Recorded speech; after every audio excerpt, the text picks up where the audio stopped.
Welcome to my channel. ನಿನ್ನ ಜೊತೆ ನನ್ನ ಕತೆ ಸೀರಿಯಲ್ನಲ್ಲಿ ಏನಾಗ್ತಿದೆ ಅಂತ ನಾವು ನೋಡ್ಕೊಂಡು ಬರೋಣ ಬನ್ನಿ. ಸ್ಟಾರ್ಟಿಂಗ್ನಲ್ಲಿ ಎಲ್ಲರೂ ಕೂಡ ತುಂಬ ಖುಷಿಯಲ್ಲಿರ್ತಾರೆ. ಯಾಕಂತಂದರೆ ಶ್ರವಣ್ ಅವರು ಮನಸ್ವಿನಿಗೆ ಮದುವೆ ಮಾಡಬೇಕು ಅಂತ ಹುಡುಗನ್ನ ಹುಡುಕಿರ್ತಾರೆ. ಈ ಕಡೆ ದೇವಯಾನಿಗೆ ಒಂದು ಟೆನ್ಷನ್ ಆದರೆ ಅಜಿತ್ಗೆ ಮತ್ತೊಂದು ಟೆನ್ಷನ್ ಆಗ್ತಾ ಇರುತ್ತೆ. ಆಗ ಭೂಮಿ, ಸಾಹೇಬರು ಯಾಕೆ ಈ ರೀತಿ ಯೋಚನೆ ಮಾಡ್ತಾ ಇದ್ದಾರೆ, ಸಾಹೇಬ್ರೆ ಯಾಕೆ ಈ ರೀತಿ ಯೋಚನೆ ಮಾಡ್ತಿದ್ದೀರಾ, ಅಲ್ಲ ಅಷ್ಟಕ್ಕೂ ಶ್ರವಣ್ ಸಾಹೇಬರು ಮದುವೆ ಮಾಡೋಕೆ ಹೊರಟಿದ್ರೆ ನೀವು ಯಾಕೆ ಇಷ್ಟೊಂದು ಬೇಜಾರಿನಲ್ಲಿದ್ದೀರಾ ಅಂತ ಇಲ್ಲಿ ಭೂಮಿ ಕೇಳ್ತಾ ಇರ್ತಾರೆ. ಆಗ ಅಜಿತ್ ಅವರು, ಏನು ಮಾತಾಡ್ತಾ ಇದೆಯಾ ಭೂಮಿ, ಅಷ್ಟಕ್ಕೂ ಅವಳು ಮನಸ್ವಿನಿನೇ ಅಲ್ಲ, ಅವಳು ಫ್ರಾಡ್ ಮನಸ್ವಿನಿ. ಅವಳನ್ನು ಮದುವೆ ಮಾಡಲಿಕ್ಕೆ ಇಲ್ಲಿ ಶ್ರವಣ್ ಮಾವ ಹೊರಡ್ತಿದ್ದಾರೆ. ನಾನೇನು ಮಾಡಬೇಕು ಅಂತ ನನಗೆ ಗೊತ್ತಾಗ್ತಾ ಇಲ್ಲ.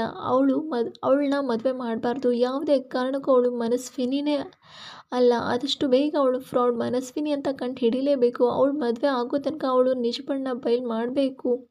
ನನಗೆ ಅದೇ ಟೆನ್ಷನ್ ಆಗ್ತಾ ಇದೆ ಅಂತ ಇಲ್ಲಿ ಅಜಿತ್ ಅವರು ಹೇಳ್ತಾ ಇರ್ತಾರೆ. ಭೂಮಿ, ಅಲ್ಲ ಸಾಹೇಬ್ರೆ, ನೀವು ಯಾಕೆ ಇಷ್ಟೊಂದು ಯೋಚನೆ ಮಾಡ್ತಾ ಇದ್ದೀರಾ, ಅಷ್ಟಕ್ಕೂ ಅವಳು ಮದುವೆ ಮಾಡಿ ಅವಳನ್ನು ಕಳಿಸ್ತಾ ಇದ್ದಾರೆ. ಅವಳು ಈ ಮನೆ ಬಿಟ್ಟು ಹೋಗ್ತಾ ಇದ್ದಾಳಲ್ವಾ, ಅವಳು ಮನಸ್ವಿನಿನೋ ಫ್ರಾಡ್ ಮನಸ್ವಿನಿನೋ, ಒಟ್ಟಿನಲ್ಲಿ ಮನೆ ಬಿಟ್ಟು ಹೋಗ್ತಾ ಇದ್ದಾಳೆ. ನೀವು ಯಾಕೆ ಇಷ್ಟೊಂದು ವರಿ ಮಾಡ್ತಾ ಇದ್ದೀರಾ ಅಂತ ಇಲ್ಲಿ ಭೂಮಿ ಕೇಳ್ತಾ ಇದ್ದರೆ ಆಗ ಅಜಿತ್ ಅವರು, ಭೂಮಿ ನಿನಗಿದೆಲ್ಲ ಅರ್ಥ ಆಗ್ತಾ ಇಲ್ಲ, ನಾನು ಹೇಳಿದ್ದು ನನ್ನ ಮನಸ್ಸಲ್ಲಿರೋದು ನಿನಗೆ ಅರ್ಥ ಆಗ್ತಾ ಇಲ್ಲ ಭೂಮಿ ಅಂತ ಇಲ್ಲಿ ಅಜಿತ್ ಅವರು ಹೇಳ್ತಾ ಇರ್ತಾರೆ. ಈ ಕಡೆ ಅಂಜನಾ ಇಲ್ಲಿ ದೇವಯಾನಿ ಹತ್ರ ಬಂದುಬಿಟ್ಟು, ಏನು ಮಾಮ್ ಇದೆಲ್ಲ ಈ ರೀತಿ ಆಗ್ತಾಯಿದೆ, ಅಲ್ಲ ಇಷ್ಟಕ್ಕೂ ನೀನು ಸುಮ್ಮನೆ ಇದೆಯಲ್ಲ ಮಾಮ್ ಅಂತ ಕೇಳ್ತಾ ಇರ್ತಾಳೆ. ಆಗ ದೇವಯಾನಿ, ಏನಾಯಿತು ಅಂಜು, ಯಾಕೆ ನೀನು ಇಷ್ಟೊಂದು ಬೇಸರ ಮಾಡ್ಕೊಂಡಿದ್ಯಾ ಅಂತ ಕೇಳ್ತಾರೆ. ಅಲ್ಲ ಮಾಮ್, ಈಗ ಮನಸ್ವಿನಿನ ಮದುವೆ ಮಾಡಬೇಕು ಅಂತ ಶ್ರವಣ್ ಮಾಮ ಹೊರಟಿದ್ದಾರೆ, ಆದರೆ ನೀನು ಸುಮ್ಮನೆ ಇದೆಯಲ್ಲ ಅಂತ ಹೇಳ್ತಾರೆ. ಆಗ ದೇವಯಾನಿ, ಅಂಜು ಇಲ್ಲೇ ಇರೋದು ಟ್ವಿಸ್ಟ್, ಯಾಕಂದರೆ ಆ ಮನಸ್ವಿನಿ ಅಂದರೆ ಫ್ರಾಡ್ ಅಶ್ವಿನಿ. ಈ ಮನೆ ಬಿಟ್ಟು ಹೋಗೋದು ನನಗೆ ಒಳ್ಳೆಯದೇ, ಯಾಕಂದರೆ ಅವಳು ಮದುವೆಯಾಗಿ ಇಲ್ಲಿಂದ ಹೊರಟೋದ್ರೆ ನಾವು ಅಂದ್ಕೊಂಡಂಗೆ ಎಲ್ಲ ಆಗುತ್ತೆ. ನನ್ನನ್ನು ಖಂಡಿತವಾಗ್ಲೂ ಅವಳು ಸಿಕ್ಕಾಕಿಸ್ಕೊಳ್ಳೋಕೆ ಸಾಧ್ಯನೇ ಇಲ್ಲ, ಯಾಕಂದರೆ ಅವಳೇ ಮನೆ ಬಿಟ್ಟು ಹೋಗ್ತಾ ಇದ್ದಾಳಲ್ವ, ಎಲ್ಲ ನಾನು ಅಂದ್ಕೊಂಡಂಗೆ ಆಗುತ್ತೆ ಅಂತ ಇಲ್ಲಿ ದೇವಿಯಾನಿ ಹೇಳ್ತಾ ಇರ್ತಾರೆ.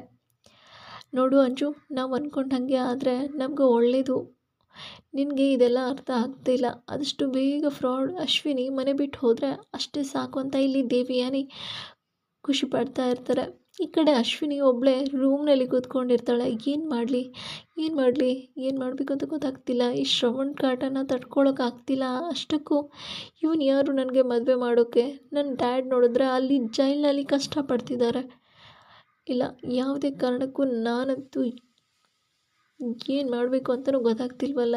ಈ ದೇವಯಾನಿ ಕೂಡ ನನ್ನ ಪರಾನೇ ನಿಂತ್ಕೊಳ್ತಾ ಇಲ್ಲ.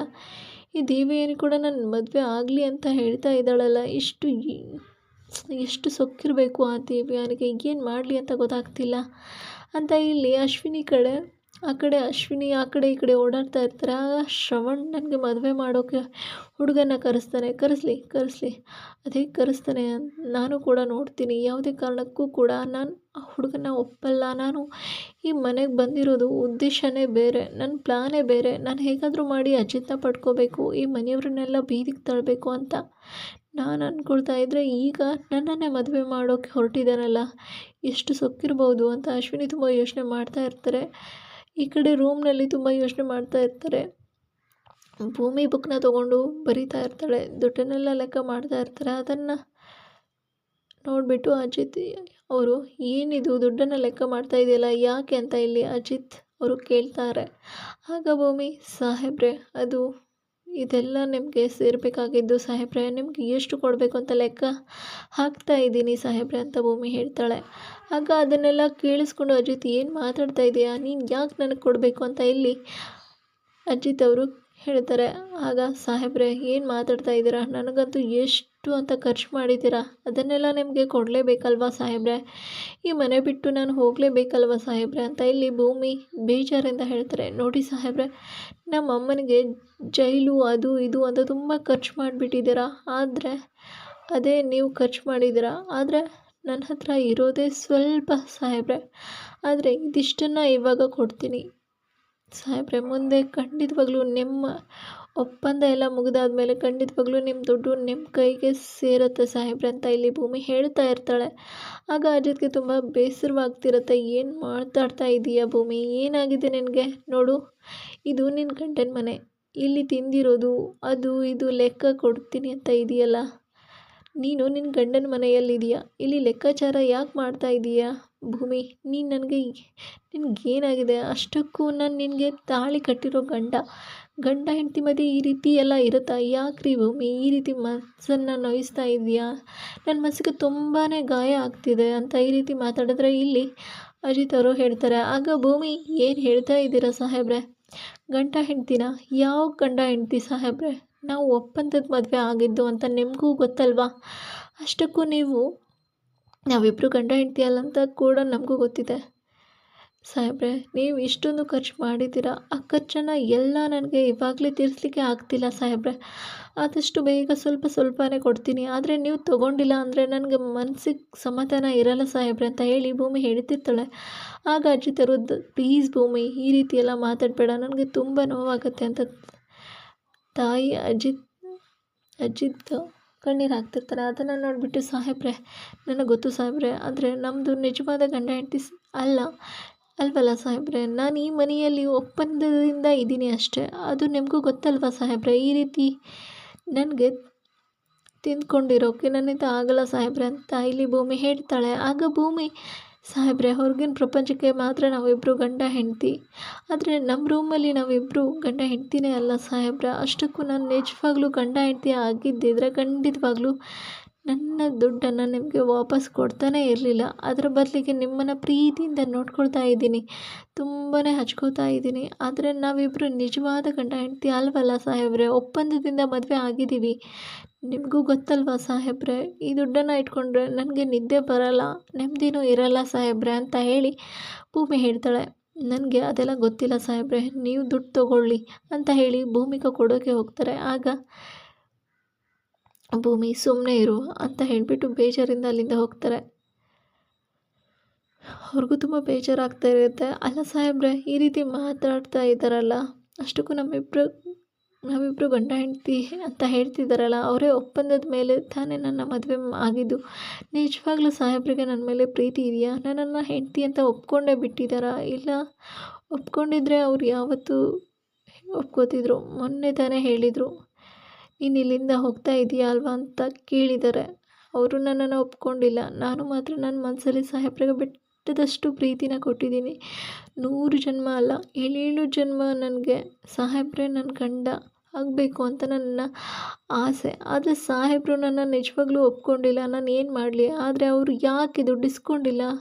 ಗಂಡ ಹೆಂಡತಿ ಅಂತ ಹೇಳ್ತಾ ಇದ್ದಾರಲ್ಲ, ಸಾಹೇಬ್ರ ಮನಸ್ಸಲ್ಲೂ ಏನಾದರೂ ನನ್ನ ಮೇಲೆ ಪ್ರೀತಿ ಬಂದಿದೆಯಾ? ಹೆಂಡತಿ ಸ್ಥಾನ ಕೊಟ್ಟಿದ್ದಾರಾ ಅಂತ ಇಲ್ಲಿ ಭೂಮಿ ಮನಸ್ಸಲ್ಲೇ ಯೋಚನೆ ಮಾಡ್ತಾ ಇರ್ತಾರೆ. ಸಾಹೇಬ್ರೆ, ಒಂದು ವೇಳೆ ನೀವು ನನ್ನನ್ನು ಮರೆತು ಕೂಡ ನಾನು ಇಲ್ಲಿಂದ ಒಪ್ಪಂದದಿಂದ ಹೊರಗಡೆ ಹೋಗಿಬಿಟ್ರೆ ನೀವಂತೂ ಖುಷಿಯಾಗಿರ್ತೀರ, ನನಗೆ ಗೊತ್ತು.